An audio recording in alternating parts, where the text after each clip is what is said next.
건축 전기 설비 기술사 135회 문제 해설이 되겠습니다. 이번 영상에서는 전체적인 총평을 말씀을 드리고 각 문제 중에 기존 교재에 없었던 해설이 필요한 내용들은 각 문제별로 영상을 참조하시면 되겠습니다. 먼저 전체적인 총평은 1교시부터 3교시까지는 매우 평이했고 4교시가 초이스에 조금 어려움이 있었습니다. 그래서 건축전기 설비 기술사 같은 경우에는 깊이 있는 공부보다는 우선은 시험 문제에서 초이스가 될 수 있게끔 조금 폭넓게 공부를 해야 된다라고 항상 강조를 드렸고 1교시 같은 경우에는 8.5문제, 2, 3, 4교시 같은 경우에는 3.5문제 정도가 초이스가 되면 합격할 수 있는 범위다 라고 좀 이해를 하면 되겠습니다. 그래서 먼저 1교시 같은 경우에는 1번부터 6번까지는 교재에 있는 문제 내용을 그대로 쓰면 되니까 크게 드려야 되는 부분이 없고 7번 문제 같은 경우에는 기존 교재에 있는 내용은 트렌치 공사에 대한 고려사항을 설명하시오라는 한 문제로 실제 케이블 트레이 공사를 하는 데 있어서 어떤 사항을 실무적으로 고려해야 되는지에 대한 내용이었죠. 그래서 이런 문제들은 전기실 설계 또는 시공 시 고려사항에 대해서 설명하시오. 이런 문제들 쪽에 좀 응용을 해서 쓸 수 있기 때문에 이렇게 한 문제로 교재 기존 강의에 있었는데 이렇게 KS에서 규정하는 케이블 트렌치 공사에 대해서 설명하시오 라고 물어보면 지금 근본 1교시 같은 경우에는 초이스에 큰 문제가 없었기 때문에 이런 문제는 기본적으로 선택을 하면 안 되고 더 이상 피해갈 데가 없다라고 하면 기존의 실무적인 내용이라도 교재에 있는 영상에 있는 실무적인 내용이라도 써야 되겠지만 이번 시험에서는 선택에 초이스에 큰 문제가 없었기 때문에 기본적으로 크게 선택을 안 해도 됐었던 문제이고 다음 문제는 KDS 기준으로 기능성, 관리성, 안전성에 대해서 설명하시오라는 문제인데 이런 문제는 전형적으로 버려야 됩니다. 일회성 문제이고 선언적인 문구들을 암기하기도 매우 힘들 뿐더러 암기해도 다른 문제에서 갖다 끌어다 쓸 수 있는 경우가 거의 제로에 가깝기 때문에 이런 문제는 당연히 버려야 되고 또 9번, 10번, 11번, 12번, 13번 같은 경우에도 교재에 있는 내용을 그대로 쓰면 되는데 그래서 총 11문제가 초이스가 되는 경우죠. 그래서 1교시에서 11문제가 초이스가 된다는 것은 아주 해피한 경우이고 아주 지극히 평범한 수준입니다. 다만 12번 같은 경우에는 단순히 외워야 되는 것들이죠. 단순히 외워야 되는 것인데 교재 강의를 보면 땡땡실 설계시 고려사항에 대해서 설명하시오. 이런 것들은 좀 표준화해서 할 수 있는 부분이 있는데 그런 부분들을 참고를 해서 좀 이렇게 세 가지를 물어봤는데 좀 써야 되고 어쨌든 이 문제도 설사 초이스가 안 된다 그러더라도 나머지 문제 중에 조금 까다로운 것은 11번 문제인데 11번 문제도 최근에 시험에 나온 적이 있고 단선 결선도 하나 정도만 알고 있어도 좀 어느 정도는 쓸 수 있는 부분이고 이런 것들을 세부적으로는 못 쓰더라도 1교시로 나온 거기 때문에 단선 결선도 하나만 좀 알고 있더라도 어느 정도는 쓸 수 있는 부분이고 10번 문제 같은 경우도 아주 단순하고 교재에 있는 내용 그대로 쓰면 되고 실제 모의고사에서도 많이 다뤘던 문제이죠. 그래서 피레침을 기준으로 해서 이 피레침 보호 영역 밖에 있는 것은 LPZ0A, 피레침 영역 안에는 있지만 어떤 구조물에 의해서 보호되지 않는 영역은 0B, 피레침 영역 안에 있고 낫셀 같은 것들로 구조물로 1차적으로 보호되는 것이 LPZA, 그 다음에 낫셀 안에 또 어떤 이렇게 제어반이 있고 이 제어반 안에 어떤 부품이 있다라고 하면 이것은 낫셀에 의해서도 보호되지만 제어반 또 판넬 외암에 의해서도 보호되기 때문에 LPZ2 이렇게 된다는 거. 나머지 것들은 아주 평범한 수준의 문제였다라고 보시면 되고 2교시 문제 같은 경우에도 1번부터 4번까지는 교재에 있는 내용 좀 쓰면 되고 5번 문제는 버려야 될 문제입니다. 문화재 보호구역의 야간 조명 설계 기준과 디자인 원칙을 설명하시오. 이것은 문화재 보호법하고 서울시 조례를 가지고 시험 문제를 낸 문제인데 이 문제에 대한 해설을 참조하시면 되겠지만 기본적으로 외워야 될 것들이 많고 대부분이 다 선언적인 문구들입니다. 뭐 예를 들어서 빗공해 같은 경우에도 빗공해는 우선 수치들을 다 외워야 되고 나머지 것들도 예를 들어서 뭐 주변 환경과 잘 조화가 되어야 된다든가 뭐 주변 문화재를 잘 보호할 수 있도록 해야 된다든가 이런 선언적인 것들이기 때문에 다른 문제에서 쓸 수 있는 응용 가치가 아주 떨어지기 때문에 버려야 될 문제인데 어쨌든 공부가 아주 많이 돼 있는 사람들은 이런 부분을 정리하는 데 있어서 또 시간이 걸릴 수 있기 때문에 이 문제는 하나로 정리는 했는데 정규 과정으로 옮기진 않겠습니다. 그래서 공부가 아주 많이 된 사람들만 가져가면 되고 가급적이면 버려야 될 문제다 라고 좀 판단을 하시면 되고 3번 문제 같은 경우가 3번 문제 같은 경우가 회로의 설계 뭐 이렇게 5가지를 물었는데 조금은 까다로울 수 있습니다. 그래서 간선이라든가 동력 파트에서 여러 가지 파트에서 있는 내용들을 다 끌고 와서 써야 되기 때문에 조금 까다로울 수는 있었지만 그래도 공부가 돼 있다라고 하면 이 정도 쓰는 데는 뭐 큰 문제가 없어야 됩니다. 그래서 회로의 설계 전류 같은 경우에는 전동기 부하일 경우와 일반 부하일 경우로 나눠서 설명을 해줘야 되고 일반 부하일 경우에는 기존 분기 회로 설계 기준에 따라서 면적당 부하가 어떻게 되는지 면적당 부하라든가 이런 것들로 설명을 해줘야 되고 케이블 열적 강도 같은 경우에는 이 수식에 의해서 설명이 되는 것이죠. 그래서 케이블 열적 강도는 절연물의 연속 허용 온도의 한계에 의해서 결정이 되는 것이고 그 온도 한계 설명해주고 이 수식 가지고 설명해주면 되는 것이고 기동전류는 뭐 우리가 동력 파트에서 수도 없이 했던 것이죠. 그래서 그 내용 적어주면 되는 것이고 기동시 도립전류는 2가지 정도로 좀 설명을 해주면 될 것 같습니다. 그래서 기본적으로 전동기에 대한 기동전류는 이렇게 되는데 직입기동이다라고 하면 여기가 5에서 6배 정도 되는데 기동시는 여기가 이렇게 10IN 정도로 여기가 IN이 되는 것이죠. 여기가 IN이 되는 것이고 여기가 IN이 되는 것이고 IN 10IN 한 10배 정도의 기동시에 아주 짧은 순간 10배 정도가 흐르고 또 Y 델타 기동시에도 Y에서 델타로 무전압에서 유전압으로 넘어가면서 또 아주 순간적이지만 10배 정도의 도립 전류가 흐를 수 있다 라는 내용이니까 그것들 동력 파트에서 배운 것들 하면 되고 도체의 단시간 허용 온도도 그래프로 굵기에 따라서 어떻게 되어 있는지 나와 있는 내용이 있었으니까 각 파트에 있는 걸 조합을 해야 되는데 조금 공부가 아주 많이 되어 있지 않으면 조금은 까다로울 수 있었습니다. 이렇게 하나의 문제에서 5개, 6개씩 묻는 문제들은 하나라도 모르는 것이 있으면 선택하기가 조금 어려운 부분들이 있기 때문에 어쨌든 조금 까다로웠지만 2교시 같은 경우에도 이 계산 문제가 뭐 쉬웠고 이것을 버린다 하더라도 요거 아니면 요거 중에 선택을 해야 되는 문제인데 전기자동차 충전 장치 시설 기준은 뭐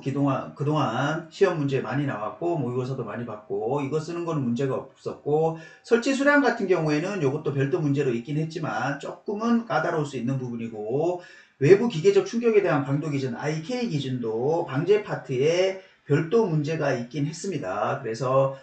거기에 있는 것을 거기에 준해서 IK 0.8이 어느 정도 충격인지를 설명을 해주면 되는 문제였는데 어쨌든 이거보다는 기존의 이 문제가 훨씬 더 쓰기 용이하고 높은 점수를 받을 수 있는 것이죠. 그래서 2교시도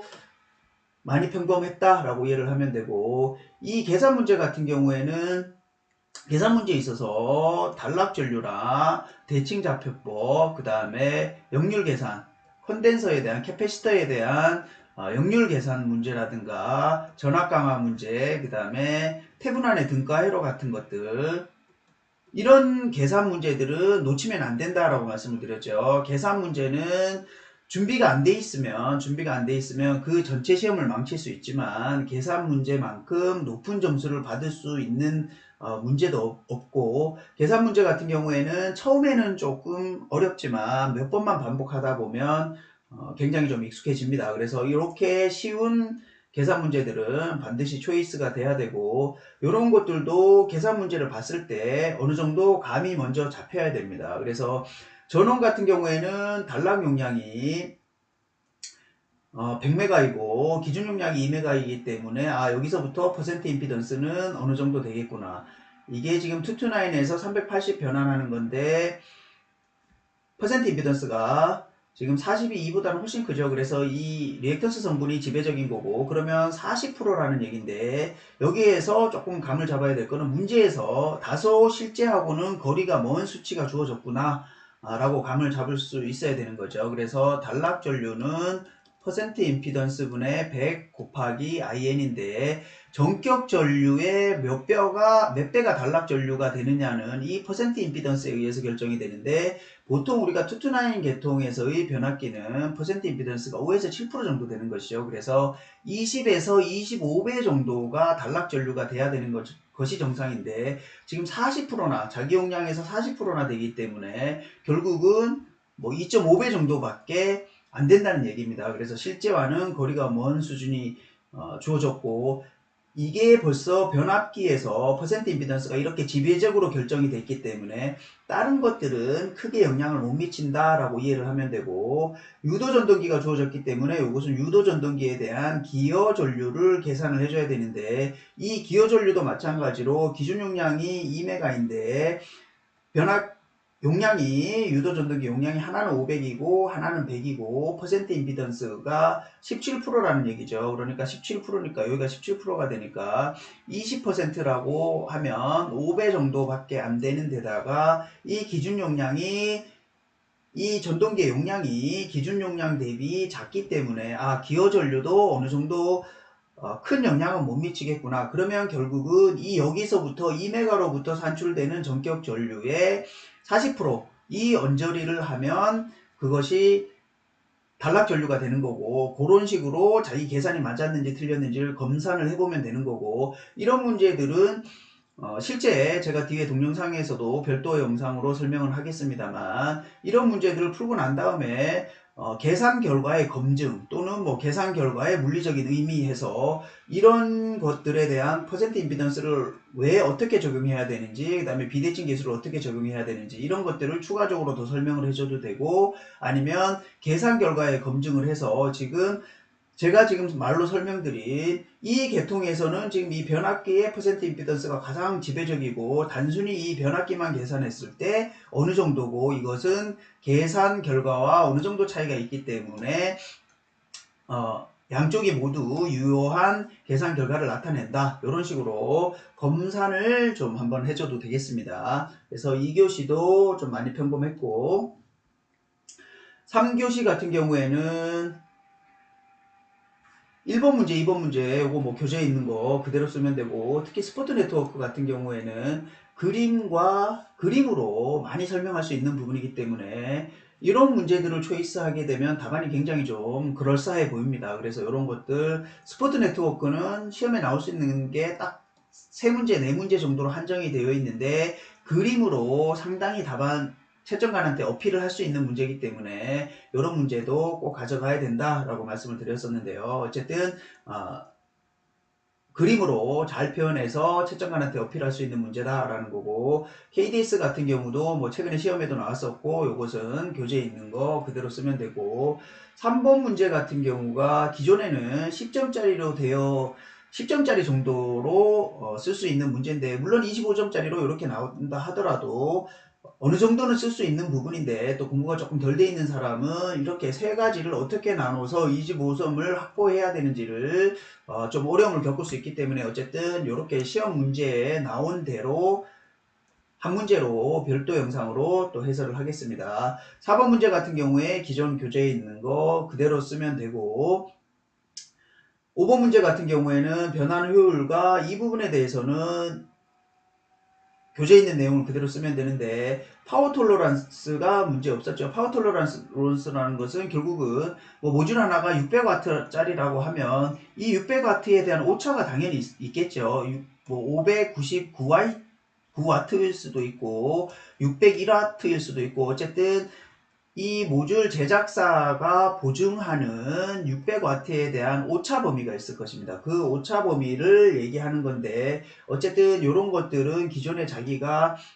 준비가 어느 정도 돼 있지 않으면 뭔지는 알아야 되는데 한 번도 준비가 안 돼 있다라고 하면 뭐 시험 문제에서는 조금 접근하기가 어려울 수 있는데, 다행히 3교시 같은 경우에는 뭐 초이스에 전혀 문제가 없었기 때문에 설사 이거를 모른다 하더라도 이 문제를 버리면 되기 때문에 어쨌든 3교시도 매우 평이했다라고 보면 되고, 파워 톨러런스 같은 경우에는 요것만 별도로 10점짜리로 하나 제가 만들어서 해설을 했습니다. 그래서 그거 참조하시면 되고, 4교시 같은 경우가 좀 문제였습니다. 1, 2교시는 1, 2번 문제는 교재에 있는 거 그대로 쓰면 되고, 3, 4번은 교재 없고, 교재에 설사 있다 하더라도 이런 것들, 사실 이 문제는 뭐 실무 영역이지만 많이 외워야 되는 부분이고, 이 문제는 뭐 건축전기 분야에서도 많이 빗나가는 부분이고, 또 그냥 물어보면 뭐 개요 쓰고 개통도 그리고 시스템 구성도 그리고 특징 쓰고 뭐 기술 동향 쓰면서 어느 정도는 끌어갈 수가 있는데, 이렇게 딱딱 집어서 물어보면 이런 것들은 버려야 될 문제에 가깝습니다. 그래서 이것은 별도 문제로 추가를 안 할 예정이고, 안 했고, 5번 문제 같은 경우도 반려선 시설 기준을 그대로 외워서 쓰는 문제죠. 그래서 이런 문제도 사실 초이스하기가 굉장히 힘들고 기존의 교재에도 없던 내용입니다. 그리고 이 내용도 교재에 추가하지 않겠습니다. 이런 문제는 버려야 될 문제이기 때문에 버려야 될 문제다라고 보시면 되고, 6번 문제 같은 경우가 제로에너지 건축물에 대한 것이, 기존에는 건축물 에너지 효율 등급과 제로에너지 건축물 인증에 관한 규칙으로 해서 이런 규칙을 가지고 이런 답을 써야 되는 것인데, 요것이 올해부로 개정이 됐죠. 그래서 하나로 통합이 됐습니다. 그래서 건축물 에너지 효율 등급 인정이 없어지고 그냥 제로 에너지 건축물 인증에 관한 규칙으로 하나로 통합이 됐는데, 어쨌든 이 지금 시험 문제에서 물어본 이 부분들에 대해서는 어차피 건축물 효율 등급의 인증에 관한 규칙이 JED로 통합이 됐기 때문에 기존 교재 내용 가지고도 어느 정도는 쓸 수가 있었습니다. 그래서 4교시 같은 경우에는 초이스가 지금 굉장히 힘든 교시이기 때문에 요거라도 초이스를 해서 써야 되는 거고, 요걸 초이스 하더라도 결국은 세 문제가 초이스가 안 되는 것이죠. 그래서 4번 문제 같은 경우를 이런 경우에는 뭐 초이스를 좀 해야 됩니다. 3번 같은 경우와 5번 같은 경우는 아예 쓸 수 없는 부분이고, 그래서 4번 문제 같은 경우를 초이스를 해야 되는데, 이런 것들은 전력시설물 공사 감리 수행 지침에 있는 내용을 그대로 써야 되지만, 지금은 이것이 공부가 준비가 안 됐다라는 상황에서라도 써야 되는 상황이기 때문에 이런 것들을 그냥 실무적인 내용으로라도 써야 됩니다. 그래서 이것은 제가 별도 영상에서 해설을 하는데, 어쨌든 이 내용을 전혀 모르고 있는 상황에서 어쩔 수 없이 초이스를 해야 된다라고 하면, 1번 문제 같은 경우에는 기성 및 준공검사 하려면 당연히 시공사에서 계약자죠. 시공사가 기성검사나 준공검사원을 감리단에 제출을 할 것이고, 감리단에서는 검사자를 지정을 합니다. 검사자, 누가 검사를 할 것인지 검사자를 지정을 할 것이고, 검사자를 지정을 하면 실제로 기성이든 준공검사든 실제 현장에서 검사를 수행을 하는 것이죠. 수행을 하게 되고, 이것이 만약에 준공검사라고 하면 이 검사 결과에 대한 결과를 통보하겠죠. 그 결과에는 당연히 펀치리스트라는 어떤 것들이 미비하다, 보완 조치를 해야 된다라고 하는 펀치리스트가 첨부가 돼서 결과가 통보될 것이고, 그러면 이것은 시공사에서 다시 보완을 할 것이고, 그 보완을 하고 나면 다시 한번 현장에서 검사를 하고, 검사가 완전히 되면 준공검사에 대한 보고서를 발주처에 제출을 하는 뭐 그런 맥락이 되는 것이죠. 그래서 이것을 공사감리 업무 수행 지침을 내용을 모른다 하더라도 그냥 우리가 실무적인 내용이라도, 왜냐하면 지금 초이스를 못하는 상황이기 때문에 이렇게 플로우를 그리고 각각에 대해서 좀 설명을 해줘야 되는 것이고, 시운전 같은 경우에도 우리가 예를 들어서 발전소다라고 하면 단순 건물이라든가 이런 것이 아니고, 뭐 발전소다라고 하면 당연히 시운전을 해야 되겠죠. 그래서 준공검사 전에 당연히 시운전을 해야 될 것이고, 이 시운전을 시운전을 하려면 당연히 시공사는 시운전 계획서를 작성을 해서 감리단에 제출을 해야 될 것이고, 감리단은 시운전 계획서를 검토를 하고 시운전 계획서에 나와 있는 검사 항목에 준해서 실제 시운전 입회를 하고 여기에 대한 시운전에 대한 결과 보고서를 시공사로부터 제출을 받아서 그것을 최종 확인해서 또 시운전 결과에 대한 것을 발주처에 보고를 하고, 결국은 우리가 그냥 항상 하는 플로우대로라도 플로우를 그리고 설명을 해야 된다라는 거고, 예비준공검사 같은 경우도 우리가 실제 준공을 앞두고 큰 프로젝트 같은 경우에는 이게 실제로 2개월 전에 예비준공검사라는 것을 해야 되는데, 실제로 우리가 준공을 할 수 있을지에 대한 사전 검사 정도가 되는 것이죠. 그래서 사전 예비 준공 검사를 통해서 이것이 2개월 뒤에 실제 준공이 이루어질지에 대한 사전 판단도 하고, 또 실제로 현장에서 준공 검사를 해서 펀치리스트를 작성을 하고 이 펀치리스트를 다시 시공사에게 보내서 시공사는 이 펀치리스트를 다 조치를 하고 이것을 준공검사 때 다시 확인을 해서 모두가 조치가 됐으면 오케이가 되고, 이것을 다시 감리단은 발주처에 준공보고서를 내는 형태로 이렇게 실제 업무가 이루어지는데, 어쨌든 이것에 대한 것을 수행지침을 모르더라도 초이스할 수 있는 게 없으면 이렇게라도 실무적으로라도 좀 답안에 써야 된다라는 것을 설명을 드리고, 이번 문제 중에 135의 문제 중에 추가적으로 조금 공부를 해놓으면 다른 문제에서 조금 언급을 할 수 있거나 아니면 중요도가 조금이라도 있어서 추후 문제가